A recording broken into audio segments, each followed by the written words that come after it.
Now, Fifth, when you continuously call Puff gay, does that affect No. your relationships in Hollywood? I don't call him gay. I said. Let me read it, Okay, Fifth. Oh my God. Sorry I can no longer Shit's help you confused. guys. Soon you will all be gay and happy. You are all now left under leadership of Puffy Daddy. Report to the nearest rainbow. Dinner Thieves in theaters January 9th. That's why I get tired. I was like, what the Dinner Thieves get tired? Yeah, that's promo.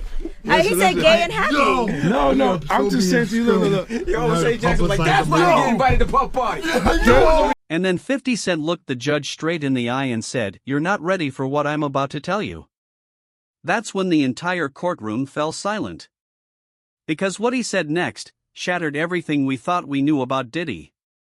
Comment if you guessed what 50 actually said, because no one in the room saw this coming.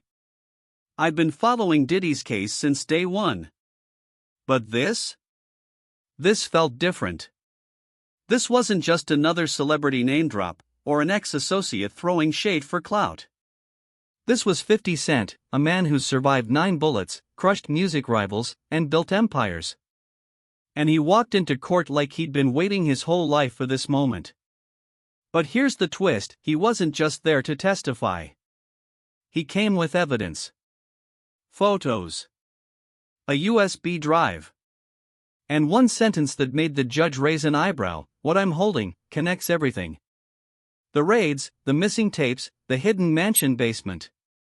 All of it. And just as the room started leaning in, boom. Court recessed. No one knows yet what was on that drive. But I do.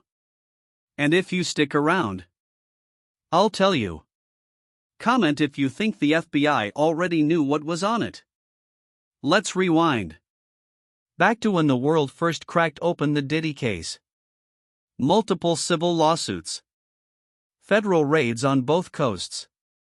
Whispers of sex trafficking, secret payoffs, and NDAs so ironclad, they'd make a mafia boss sweat.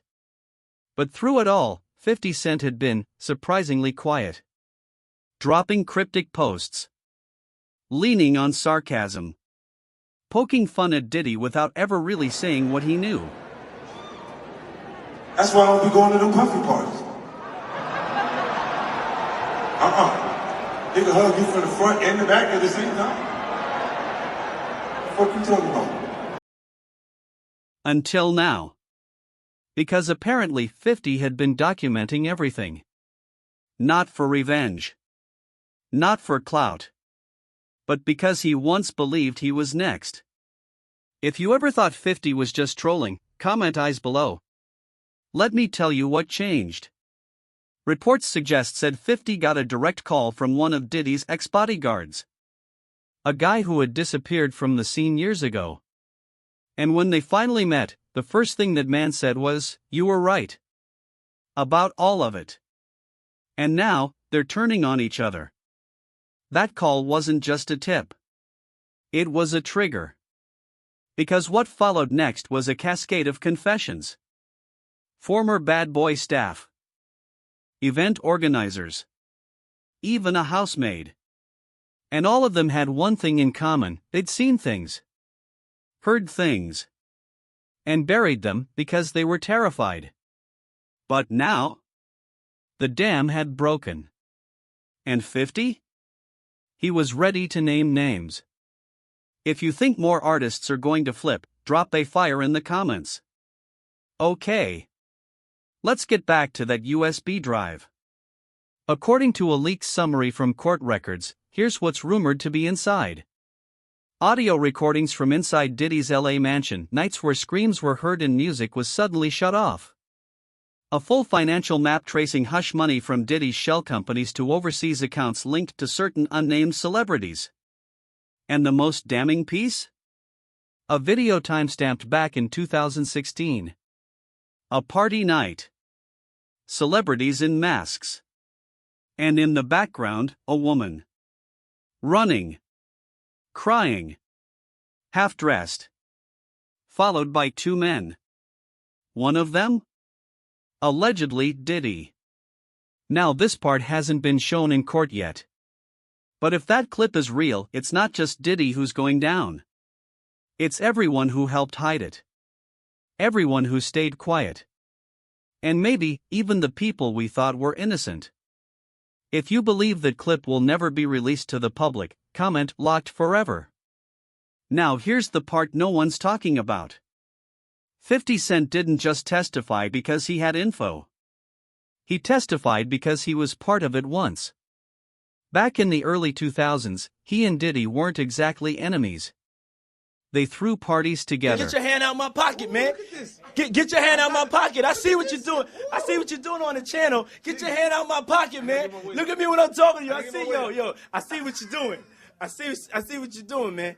I see what you're doing. Nah, look at me, man. I see what you're doing, man. Yeah, you gonna make me. Okay, I'm telling you right now. Shared industry contacts. But 50 said he started noticing strange behavior. Girls being shuffled out of VIP lounges. Cameras being confiscated after certain performances. Rappers who suddenly went quiet after one meeting with Diddy. He thought it was paranoia.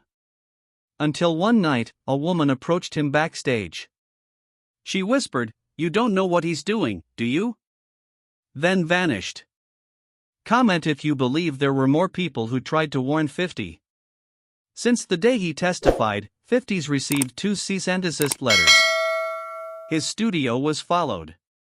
And one of his bodyguards was reportedly offered $200,000 to switch teams. He didn't. But this is bigger than music beef. There's a machine behind this case. And right now, 50 Cent might be the last man willing to pull the plug. If you think more subpoenas are coming, comment dominoes. Here's where it gets really dark. 3 days after 50's testimony, his lawyer received a phone call. Unknown number. Digitally altered voice. The message was simple: your client should reconsider his involvement. Some stories are better left buried. 50's response? He posted on Instagram, 9 bullets couldn't stop me. You think a phone call will? But behind the scenes, something else was happening. Sources close to 50's camp told me he started getting calls from other celebrities. Big names. A-listers. All saying the same thing: don't drag us into this. Comment pressure if you think Hollywood is trying to silence him. See, this isn't just about Diddy anymore. It's about an entire ecosystem. Record labels that looked the other way. Streaming platforms that promoted the music. Even award shows that gave him stages while allegedly knowing what was happening behind closed doors. And 50? He's got receipts on all of them. During a private meeting with federal prosecutors, 50 reportedly laid out what he called the network. A web of executives, artists, and enablers who either participated in or covered up decades of alleged abuse. The kicker? Some of these people are still in power. Still making decisions. Still signing checks. Drop a crown if you think this reaches the very top of the industry. So what happens if that video hits public record? What happens if Diddy's files become discoverable under federal law? We're talking RICO. We're talking racketeering. We're talking jail, not just for Diddy, but for people sitting in luxury mansions, pretending like nothing's happening. But here's what really scares them: 50 Cent isn't just talking about the past. He's talking about the present. About parties that happened last year. About meetings that took place last month. About a system that's still operating right now. And that's when the floodgates opened. 2 weeks after 50's testimony, a former Def Jam executive reached out to federal investigators. Then a tour manager. Then a sound engineer who'd worked dozens of industry parties. Each one had pieces of the puzzle. Each one had been scared to speak. But seeing 50 Cent, a man who'd built his entire brand on fearlessness, finally break his silence? It gave them permission to tell their stories. Comment brave if you think more people will come forward. The most shocking revelation came from a party planner who'd organized events for multiple record labels. She brought forward contracts, actual signed documents that included clauses about discretion, cleanup, and incident management. Translation? They weren't just planning parties. They were planning cover-ups. And when investigators started connecting the dots between these events and missing person reports, assault allegations, and suspicious deaths over the past 2 decades, the picture that emerged was terrifying. If you think this investigation will expose other industries too, comment everywhere. At the end of his testimony, 50 said something that chilled the entire room. Some people are scared of losing their careers. I'm scared of watching more girls disappear. He then handed over a second folder. Its contents? Unknown. But legal sources said it was labeled 2007. The night that changed everything. That could mean anything. An incident. A death. A betrayal. But one thing's clear, 50's not just blowing smoke. He's risking it all.